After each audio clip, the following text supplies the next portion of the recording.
सुंदरवन नाम के जंगल में टूनी चिड़िया अपनी बेटी चिंकी के साथ रहती थी।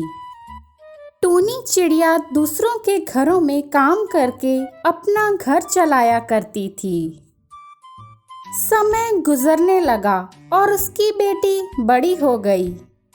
एक दिन टूनी थकी हारी घर पहुंची और घर के कामों में जुट गई। तभी वहां चिंकी आती है। माँ, तुम बहुत थक गई होगी। तुम आराम करो, मैं घर के बाकी काम निपटा देती हूँ। नहीं बेटा, तू परेशान मत हो, मुझे काम करने की आदत है। तू जा और जाकर पढ़ाई कर। चिंकी अपने कमरे में जाकर पढ़ाई करने लगती है। इस तरह कुछ महीने बीत जाते हैं और चिंकी की स्कूल की पढ़ाई पूरी हो जाती है। एक दिन चिंकी चिड़िया अपने कमरे में उदास बैठी थी। उसे समझ नहीं आ रहा था कि वह क्या करे, क्योंकि आगे की पढ़ाई के लिए उसकी माँ के पास पैसे नहीं थे। क्या बात है चिंकी, तू आज इतनी उदास क्यों है? माँ, मैं सोच रही हूँ कि आगे की पढ़ाई छोड़ दूँ और कोई जॉब कर लूँ जिससे घर में कुछ पैसे आने लगेंगे। तू ये कैसी बातें कर रही है चिंकी? मैं तुझे पढ़ा लिखा कर अफसर बनाना चाहती हूँ और तू बीच में ही पढ़ाई छोड़ना चाहती है। लेकिन माँ, आगे की पढ़ाई करने के लिए बहुत सारे पैसे लगेंगे। तुम कहाँ से लाओगी इतने सारे पैसे? तू चिंता मत कर, मैं कल ही मालकिन से कुछ पैसे उधार मांग कर लाऊंगी। अगले दिन टूनी चिड़िया अपनी मालकिन बबली कबूतर से कुछ पैसे उधार मांगती है। मालकिन, मुझे अपनी बेटी की पढ़ाई के लिए थोड़े पैसे उधार चाहिए।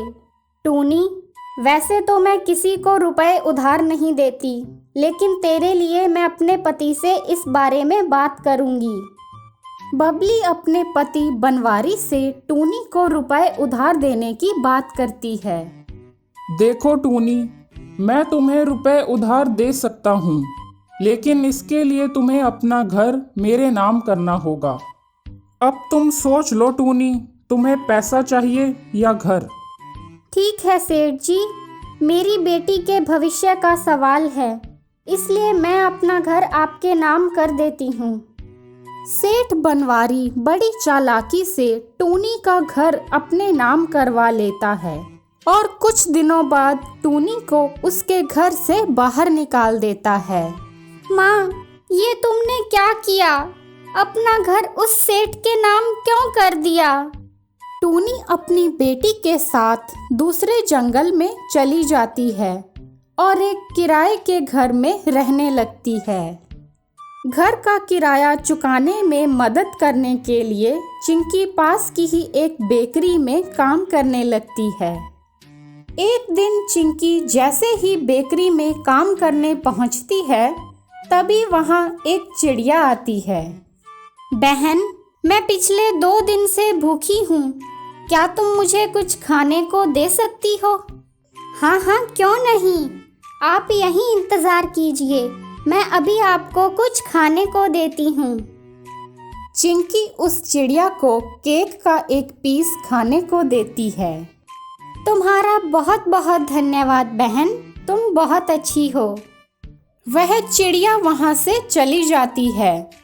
ये सब होते हुए उस बेकरी की मालकिन काली कौवी देख लेती है।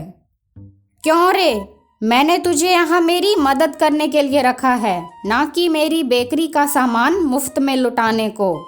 मालकिन, वो चिड़िया 2 दिन से भूखी थी, मैंने बस उसकी मदद करने का सोचा।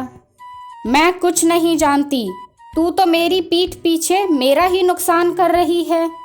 मैं तुझे काम पर नहीं रखना चाहती, तू अभी के अभी यहाँ से चली जा, समझी?